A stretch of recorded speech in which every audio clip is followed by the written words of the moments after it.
माँ और बेटी का रिश्ता बड़ा ही पवित्र रिश्ता। बेटी अगर जवान हो गई तो माँ से अपनी सारी बातें शेयर कर देती है। जो बात बाप से नहीं कर सकती, भाई से नहीं कर सकती, किसी से भी नहीं कर सकती, मर्द जात से किसी से भी नहीं कर सकती, वो बात बेटी अपनी माँ से शेयर कर देती है। माँ बेटी को बचपन से सिखा के चलती है, बेटा ये ठीक है, ये गलत है, ये सही है। जब बेटियों को पीरियड वगैरह आते हैं तो माँ ही उनको समझाती है कि ये क्या क्या करना है, इसमें सब कुछ माँ ही। माँ पहला मदरसा, पहला स्कूल होती है बच्चों के लिए, और बेटियों के लिए तो खास कर। क्या सही है क्या गलत है माँ उसको सिखाती रहती है, किससे बात करनी है, ये गुड टच है, ये बैड टच है, वो सब कुछ माँ उसको बताती रहती है। ये माएँ हैं। लेकिन अगर बेटी गलत राह पे है तो माँ का क्या फर्ज बनता है? बेटी को समझाने का। यहाँ बेटी को समझाने की तो बहुत दूर की बात है, माँ भी उस ही गलत राह पे चल पड़ी, और इस गलत राह का जो अंजाम हुआ, आइए सब कुछ जानते हैं इस कहानी में विस्तार से। जिस भाई ने चैनल को सब्सक्राइब नहीं किया हो सब्सक्राइब कर लें और बेल आइकन को दबा दें ताकि मेरी हर वीडियो का नोटिफिकेशन आपको मिलता रहे। 9 जुलाई 2020 बुलंदशहर का एक कस्बा पड़ता है पहासू। इस थाने के अंतर्गत, पहासू थाने के अंतर्गत एक गांव आता है, जटोला गांव। इस गांव के रहने वाले बलबीर सिंह, इनकी पत्नी रानी देवी, एक बेटी इनकी खुशबू, एक इनका बेटा। संपन्न किसान थे, किसानी खेती किसानी की काफ़ी ज़मीनें थी इनके यहाँ। इनका भाई था राकेश, जो बलबीर सिंह थे, इनका एक भाई था राकेश। बलबीर सिंह 45 साल इनकी उम्र थी। खुश मिजाज, अपना खेती किसानी में रहा करते थे, अच्छी खेती किया करते थे, अच्छे पैसे वाले लोग थे, ठीक ठाक सब कुछ। 9 जुलाई 2020 को बलबीर सिंह ने एक नया मोबाइल खरीदा। मोबाइल खरीद के खुशी खुशी उसमें सिम डाला, सिम डाल के घर पे आए। दोपहर का वक्त था। घर पे जैसे आए, इनके मोबाइल के नंबर पर एक कॉल आई।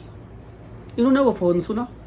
फ़ोन सुनने के बाद ये पत्नी से कह के, रानी देवी से, कि मैं अभी आ रहा हूँ, वो बाहर को चले गए। दोपहर के वक्त ये बाहर को गए थे, दोपहर से शाम हो गई, ये वापस नहीं आए। पत्नी ने फ़ोन किया इनके नंबर पे, इनका फ़ोन स्विच ऑफ मिला।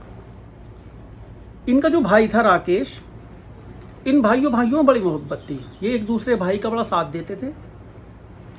राकेश भी आया, वो भी फ़ोन कर रहा होगा भैया के नंबर पे, उसका फ़ोन स्विच ऑफ मिल रहा था, वो भी भाभी के पास आया, रानी भाभी के पास। भाभी से पूछा कि भैया कहाँ हैं। रानी ने बताया कि किसी का फ़ोन आया था, और वो फ़ोन सुन के मुझसे कह के कि मैं अभी आ रहा हूँ, चले गए। मैं फ़ोन मिला रही, फ़ोन स्विच ऑफ। राकेश ने कहा मैं भी फ़ोन मिला रहा, फ़ोन स्विच ऑफ है।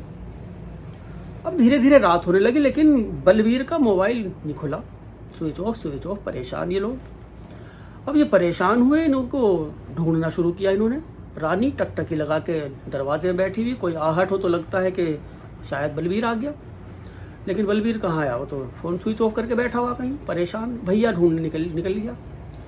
इन्होंने कंप्लेन करा दी, देर रात हुई तो कंप्लेन करा दी थाने में कि बलबीर नाम है, 45 साल उम्र है, खेती किसानी करते हैं, रंग रूप इस तरह से, वो बता के अपना आ गए। रात के वक्त ये गए थे। पुलिस ने थोड़ी बहुत छानबीन भी की, उनसे कहा कि अब तो रात ज़्यादा हो रही, कल को पता करेंगे। सुबह हुई। सुबह को एक वहीं पर एक नहर पड़ती है, गंगा वाली नहर बोलते हैं उसको। उस नहर की झाड़ियों में, नहर के किनारे जो झाड़ियाँ होती हैं, उन झाड़ियों में एक व्यक्ति को लाश पड़ी हुई दिखाई दी। एक बाइक खड़ी थी वहाँ पे, और औंधे मुँह एक लाश पड़ी थी झाड़ियों में। वहाँ धीरे धीरे कुछ लोग इकट्ठा हो गए लाश को देख के। पुलिस को फ़ोन कर दिया गया, पुलिस भी आ गई। पुलिस ने राकेश को और रानी देवी को बुलाया। रानी देवी अपनी बेटी के साथ, बेटी खुशबू, एक बेटा था, इनको लेके वहाँ पहुँचे शिनाख्त के लिए कि शायद ये बलबीर ना हो। अब उसको झाड़ी से बाहर निकाला। पहले जो राकेश ने उसके कपड़े वगैरह देखे, कपड़ों से ही लग रहा था कि हाँ शायद ये बलबीर ही है। लेकिन झाड़ी से जब शव को बाहर निकाला, लाश को बाहर निकाल के उसे पलटा, तो सब भौचक के रह गए। चेहरा उसका किसी तेजाब जैसी चीज़ से जला रखा था, शिनाख्त नहीं हो पा रही थी कि कौन है। जो बाइक थी, बाइक के बारे में पता किया गया। बाइक उन्होंने कहा कि ये तो बलबीर की बाइक है। कपड़ों से भी बलबीर लग रहा, चेहरा ख़राब हो रहा, लेकिन लग रहा उनको कि ये बलबीर ही है। चीखना चिल्लाना शुरू कर दिया। पत्नी की भी बुरी हालत, बेटी रोने लगी। रोते रोते इनकी बुरी हालत हो गई। पुलिस ने शव को कब्जे में लेकर पोस्टमार्टम के लिए भेज दिया। पोस्टमार्टम हुआ वहाँ। 2 गोली उसको सीने में मारी गई थी, 1 गोली उसके सर में मारी गई थी। गोली मार के उसकी हत्या की गई थी। उसके बाद उसका चेहरा जलाया गया था। अब पुलिस को ये मामला, गांव वालों का हंगामा कि किसी ने एक अच्छे खासे किसान को इस तरह से मार दिया, इतनी बेरहमी से मारा। इसकी दुश्मनी के बारे में पता लगा, किसी से दुश्मनी वगैरह। पुलिस ने अपनी छानबीन शुरू की।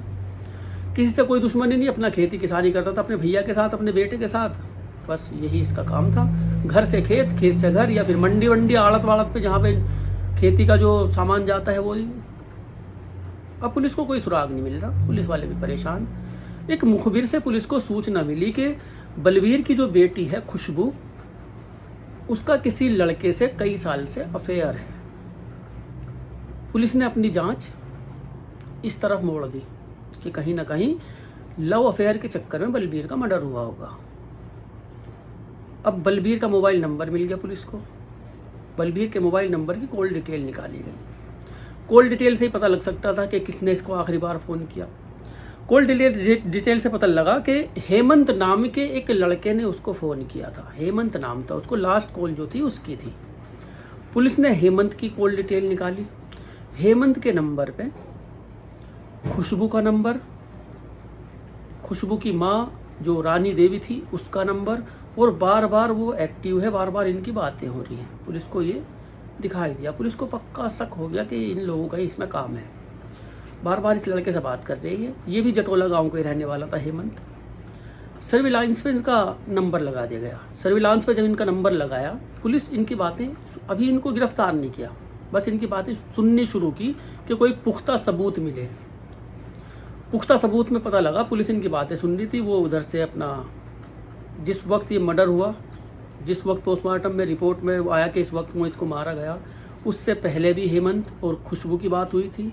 उसके थोड़ी देर बाद भी खुशबू की बात हुई थी, और उसके बाद काफ़ी बार इनकी बातें हुई आपस में। इस तरह से बातें हो रही थी। 9 जुलाई का ये मामला था। 22 जुलाई आ गई। 22 जुलाई तक पुलिस ने इनके ऊपर हाथ नहीं डाला, इनकी बातें सुनती रही। एक दिन बातों बातों में जो हेमंत है बड़ा ही खुश हो के खुशबू सा कह रहा था कि अब तो हमारे रास्ते का कांटा हट गया, रास्ते का कांटा हट गया, अब हमें मिलने से कोई नहीं रोक सकता। पुलिस ने भी सब चीज़ें रिकॉर्ड करी, पुख्ता सबूत मिले। रानी देवी जो थी, इनकी बातें भी सुन रही थी। ये किसी गोली नाम के एक बंदे से बात किया करती थी, इनका भी किसी से अफेयर चल रहा था। खुशबू को और रानी को पुलिस ने दोनों को उठाया, थाने लेकर आए, इनके ऊपर सख्ती की। इन दोनों ने कबूल कर लिया कि अपने प्रेमियों के साथ मिलकर इन दोनों ने बलवीर की हत्या करवाई। जब ये इस राज से पर्दा उठा, सब हैरत में पड़ गए कि एक पत्नी और बेटी दोनों ही एक गलत राह पे चल रहे थे और दोनों ने इस काम को अंजाम दिया। पुलिस ने हेमंत को भी गिरफ्तार किया। गोली नाम का लड़का था, इसको भी, एक इनका दोस्त था आकाश, उसको भी गिरफ्तार किया। अब इन सब से पूछताछ की, 5 से 5 हो गई है। 5 ने अपना अपना गुनाह कबूल कर लिया। पुलिस ने एक प्रेस कॉन्फ्रेंस की और बताया कि जिसने मारा था उसको बलवीर को, उन सबको पकड़ लिया गया है। ये इस तरह से अदालत से रिमांड अवधि मांगी गई इनसे पूछताछ की कि किस किस वजह से, कैसे कैसे तुमने ये सब कुछ किया। पूछताछ में जो निकल के सामने आया, खुशबू जो है ये हेमंत से प्यार किया करती थी। जवानी की दहलीज पर कदम रखा, तभी ये हेमंत नाम का लड़का मिल गया, इससे अफेयर चल गया इसका। खुशबू बकीरती भी घर में रहा करती थी। किसी को कोई भी इसके बारे में अभी तक पता नहीं था। फ़ोन पे बात किया करती थी, गुपचुप तरीके से उससे मिल लिया करती थी, किसी को कोई खबर नहीं लगने दी। अब जो खुशबू की गतिविधियाँ थी घर के अंदर, चहलकदमी, कभी यहाँ लेट रही, कभी वहाँ बैठ रही, कभी छत पे जाना, कभी नीचे आना, बेचैन से रहा करती थी घर में। माँ ने नोटिस किया कि बेटी को क्या हुआ, आजकल बड़ी हवा में उड़ रही, कभी कुछ, ये हमेशा कुछ ना कुछ करती रहती है। अपना ज़्यादा ख्याल करने लगी, साजो श्रृंगार करने लगी, अच्छे कपड़े पहनने लगी, दिन में 2 जोड़े कपड़े बदल लेती है, वीडियो कॉल वगैरह करती थी दिखाने के लिए। इसको, रानी को जब इसके ऊपर शक हुआ तो बेटी से पूछा कि बेटे तू कुछ ऐसा वैसा तो नहीं कर रही कुछ? मम्मी मैं तो कुछ भी नहीं कर रही, मुझे बता दे अगर कुछ कर रही हो। बेटी के ऊपर उसने सख्ती की। माँ ने कहा मुझे तेरे बारे में सब कुछ पता, तू क्या कर रही है आजकल। उसको कहीं ना कहीं शक हो गया था। माँ ने कहा कि तू हेमंत से बात करती है, मुझे पता है। बेटी सुन के भौचक्की रह गई कि माँ को कैसे पता। माँ ने कहा तू हेमंत से बात करती है, उससे मिलती भी है, मुझे तेरे बारे में सब कुछ पता है। बेटी डर गई कि कहीं पिताजी को ना बता दे माँ। लेकिन माँ ने मुस्कुराते हुए कहा कि हेमंत के साथ जो वो लड़का रहता है वो कौन है। अब बेटी अचंभित कि माँ क्या आप क्यों पूछ रही उस लड़के के बारे में। सोचा कुछ बात करना चाह रही होगी उससे। उसने कहा उसका नाम तो गोली है, उसका दोस्त है हेमंत का वो। माँ ने कहा कि इसी दिन उसको, गोली को भी और उसको भी, दोनों को घर पे बुला ले, मुझे बात करनी है। उसने अपने प्रेमी से कहा, प्रेमी गोली को लेकर आ गया। उन्होंने भी सोचा कुछ बात ही करनी होगी, उनका पता ही शक शुबा नहीं कि ये किस इरादे से बुला रही है। वहाँ बुलाया, इनका नाश्ता पानी कराया उसने, रानी देवी ने अच्छा खासा, और इनसे कह दिया कि आते जाते रहा करो। बाप बेटा दोनों खेतों पर रहा करते थे। गोली का घर में आना जाना शुरू हुआ, दोनों के प्रेम प्रसंग चलने शुरू हुए, शारीरिक संबंध बनने शुरू हुए। घर के अंदर बेटी अलग कमरे में और माँ अलग अपने प्रेमी के साथ कमरे में। ये सब कुछ घर के अंदर चलने लगा। कैसा घर होगा ऐसा, सोच के देखो कैसा होगा ऐसा घर, जिस घर में इस तरह के हालात। कैसी वो माँ होगी, कैसी वो बेटी होगी, किस तरह से वो करते होंगे सब कुछ। मच्छरों ने भी तंग कर रखा भाई। सोच के देखो जरा, अंदाज़ा लगा के देखो कैसे कैसे ये सब कुछ हो। धीरे धीरे धीरे धीरे जब मोहल्ले वालों को इनकी गतिविधियों का पता चला कि माँ और बेटी घर के अंदर ये गुड़ कर, ये कारनामे अंजाम दे रही है इस तरह के, मोहल्ले वालों ने थोड़ा ऑब्जेक्शन उठाना शुरू किया। दोनों प्रेमियों ने आना जाना भी बंद कर दिया, थोड़ा कम कर दिया। पहले ज़्यादा आया करते थे, दिन के उजाले में आया करते थे पहले, फिर रात के अंधेरे में आने लगे। इस चीज़ का पता बलबीर को लगा। जब बलबीर को पता लगा, बलबीर ने पत्नी से भी और बेटे से भी कहा कि ऐसा ऐसा सुनने में आ रहा। उन्होंने, दोनों ने, माँ बेटियों ने मना कर दिया, लेकिन शक बलबीर को हो गया था।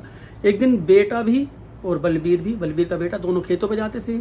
जानबूझ के इससे कह के गया रानी देवी से, पत्नी से अपनी, कि काम ज़्यादा है खेतों पे और आज शाम तक ही वापस आऊँगा।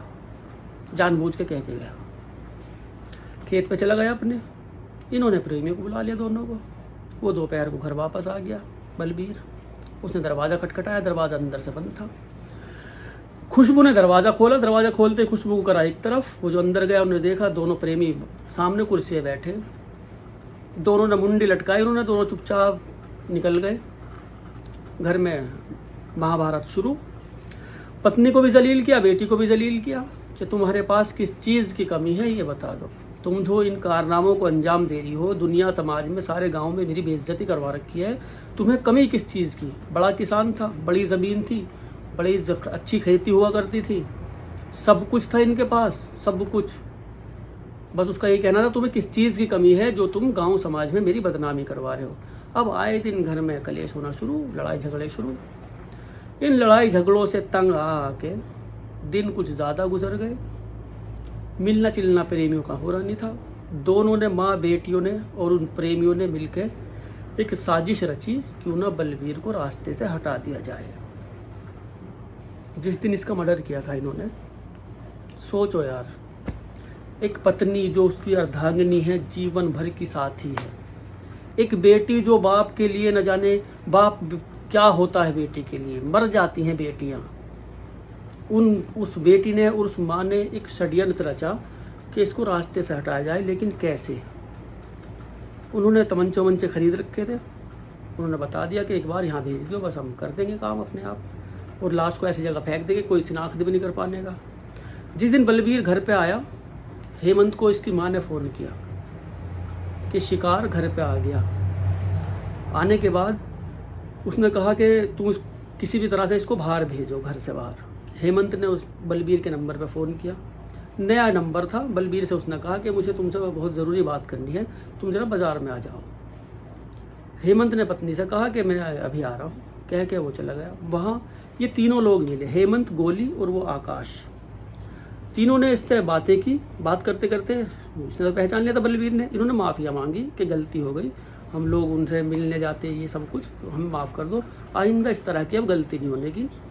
माफ़ करने वाला बड़ा होता है। इसको बड़ी प्यारी प्यारी बातों में लिया बलबीर को। ये इनकी बातों में आ भी गया। बात करते करते इन्होंने कहा कि चलो अलग बैठ के बात करेंगे, सारे जो गिले शिकवे वे दूर कर लेते हैं। जंगल में लेके गए इसको। एक गोली सिर में मारी, 2 गोली सीने पे मारी। मारने के बाद इसकी लाश को झाड़ियों में फेंका। आधा लीटर तेज़ाब लेके गए थे वो तेज़ाब इन्होंने इसके चेहरे पर डाला, जला दिया इसका चेहरा। जलाने के बाद वहीं से बाइक एक तरफ खड़ी करके इसकी ये लोग घर को आ गए। इसमें ये 5 लोग गिरफ्तार हुए। एक बेटा बचा उसका बाहर, जो अब सारी संपत्ति का अकेला वारिस है। उस भाई ने इतनी हिम्मत करी इनको सज़ा दिलाने के लिए, जो उसका छोटा भाई था उसने हिम्मत नहीं हारी।